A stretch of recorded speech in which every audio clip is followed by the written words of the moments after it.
No, I wanted it to be Star Wars Sunday today so bad.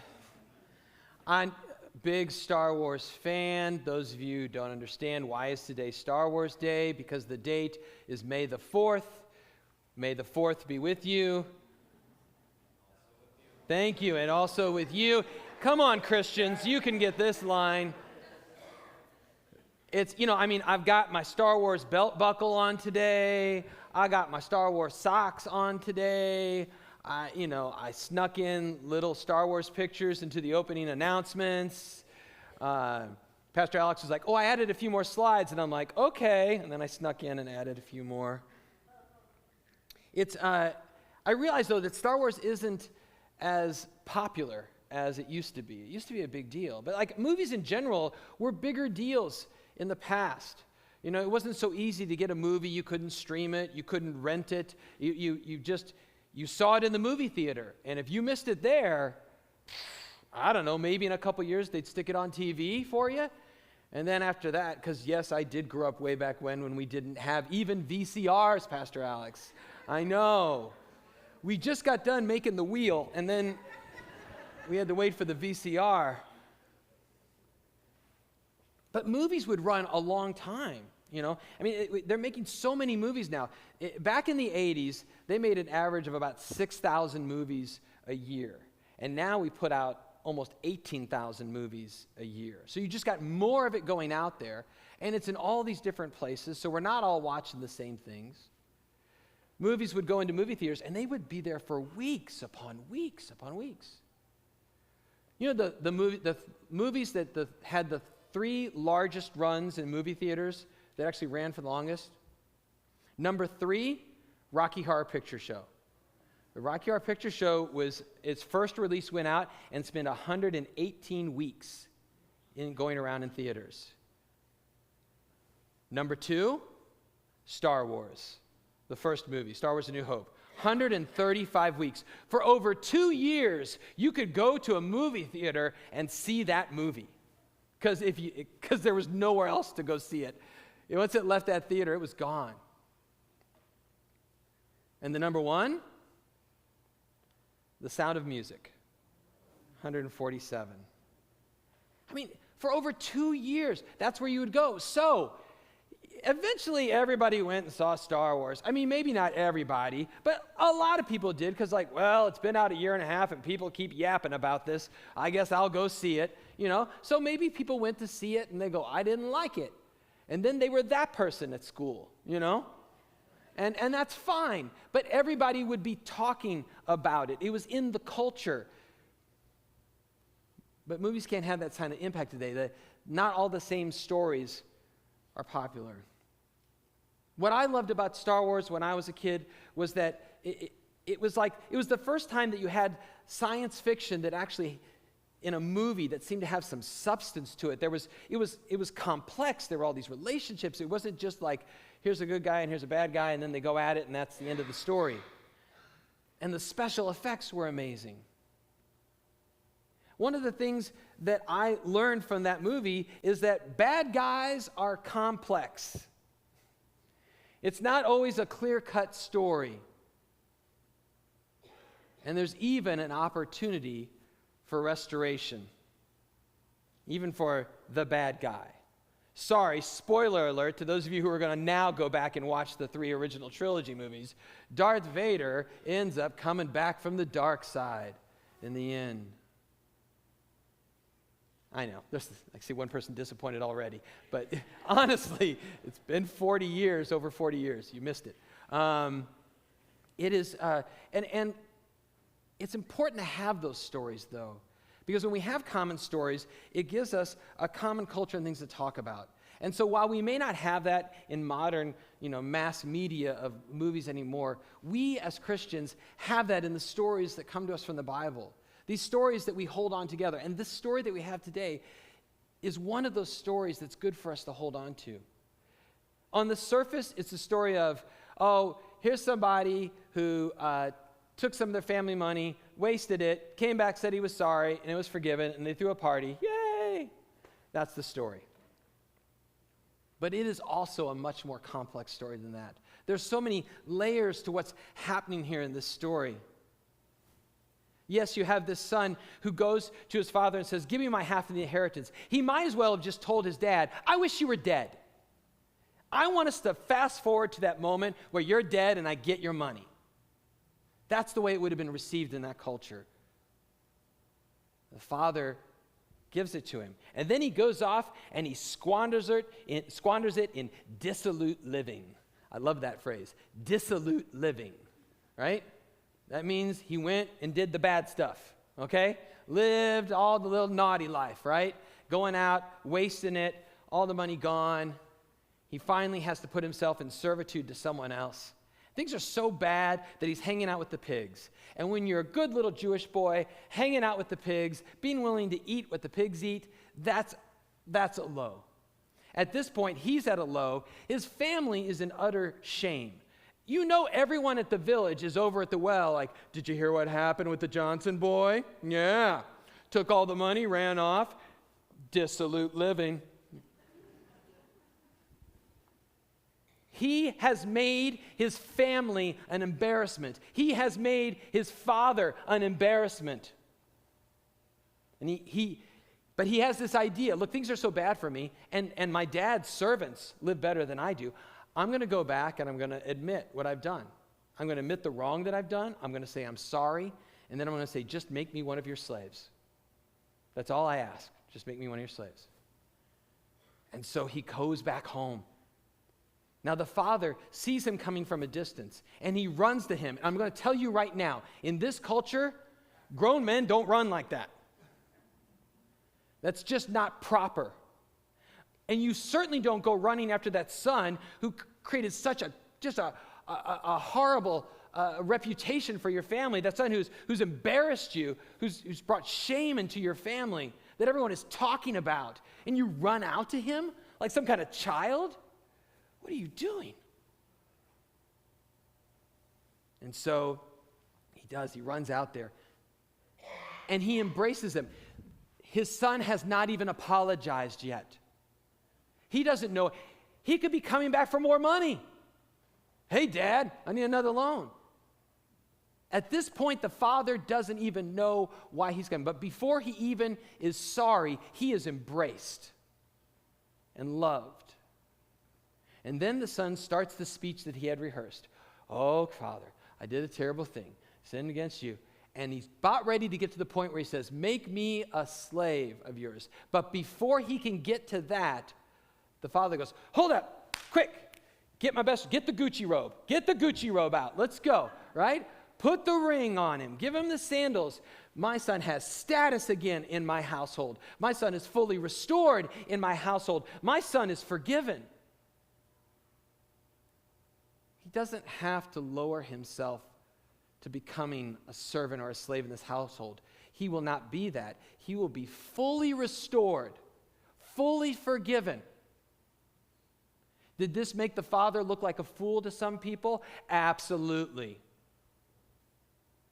But the father doesn't care because the father loves him this much. And they throw a big old party. Now, a lot of times when we read this story, we end right there, right? See, forgiveness comes, blah, blah, blah. But that's like stopping after episode 4. You got to get the rest of the Star Wars trilogy to know what really happens to the characters. So we move on to the next stage where the older son, who, by the way, should have stopped his younger brother from that nonsense way back when he was wishing Dad dead and wanting to take the inheritance. But he didn't step up then. But now he's all mad.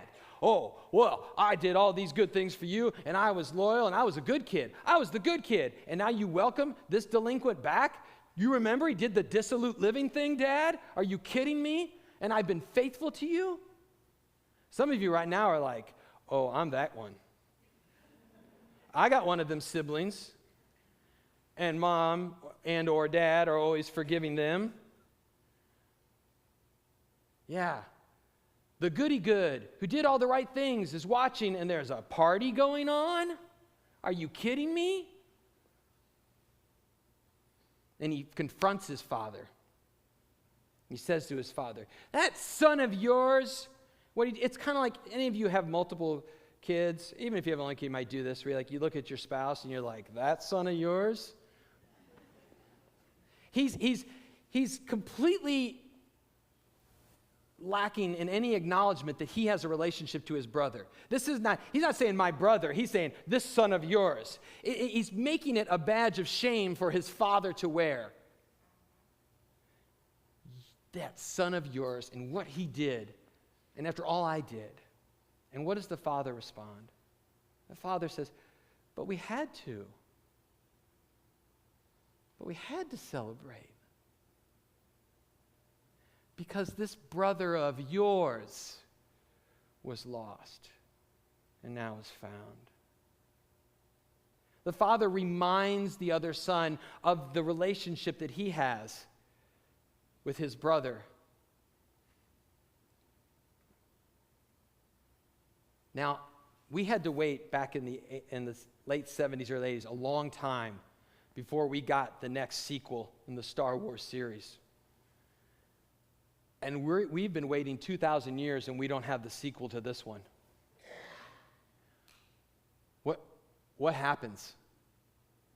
Does the elder son kind of go, oh, okay, Dad, and then go into the party? Does he just stay out in the field and grumble?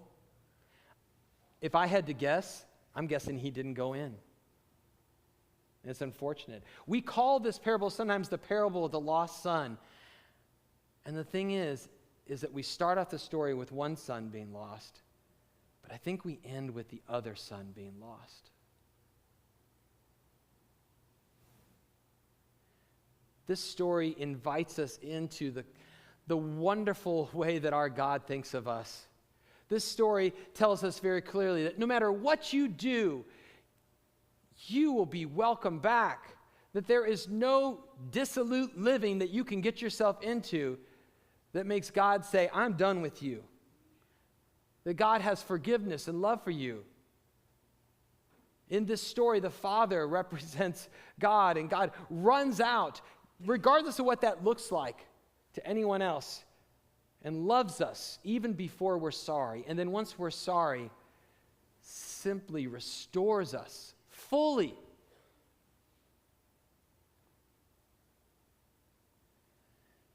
This is the beginning of Mental Health Awareness Month. And the really terrible thing about our history with mental health is that because mental health sometimes seems so closely related to willpower and our ability to make good decisions, that sometimes we have in the past turned someone's mental health into something that we end up blaming them for. We've been horrible about the way we treat people. We've often assigned it, they're just weird. They're just trouble. They just can't control themselves. We've been so awful.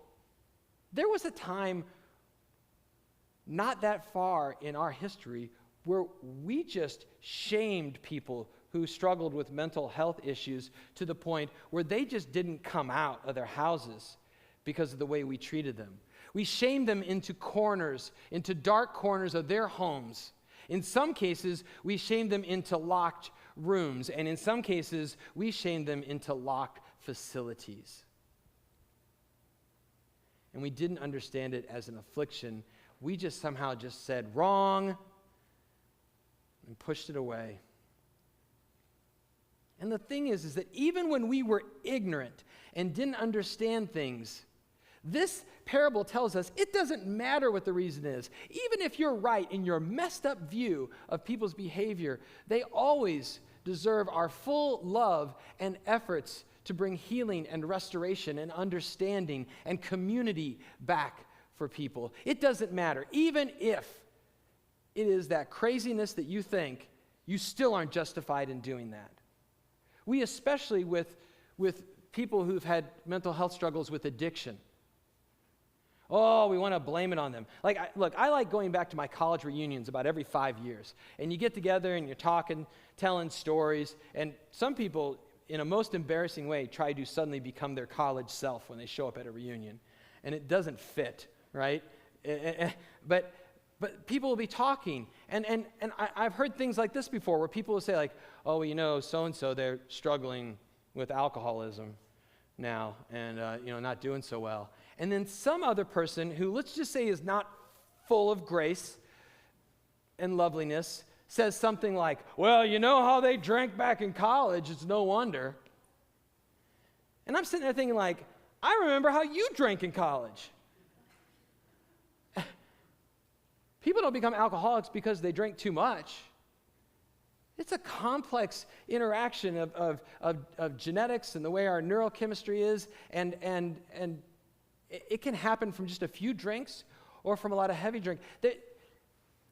But we took people with addiction and we made it their fault, and we shamed them, and we told them to stay in corners and not come out until they were better.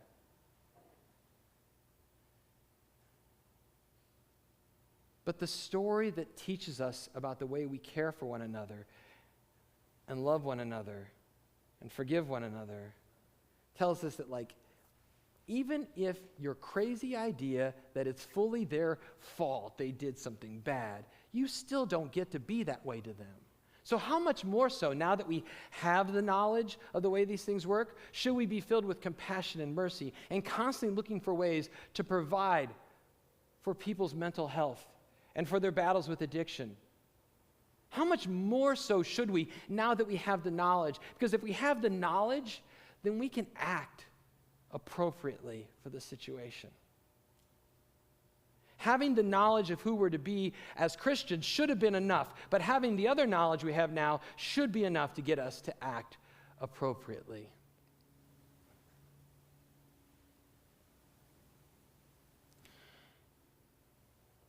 In The Empire Strikes Back, there's this big reveal at the end. And for those of you, I'm sorry, who haven't seen the movie, spoiler alert again. You waited too long. Darth Vader is Luke Skywalker's father. We didn't see that coming in the movie theater, though. And no one else did either. Because when they filmed that scene, what the actor behind the Darth Vader mask said was, he didn't say, I'm your father. He said, Obi-Wan Kenobi killed your father. That's what he said on set. There was only one person on set, besides George Lucas. Only one actor knew what the eventual line would be, that it would be, I am your father.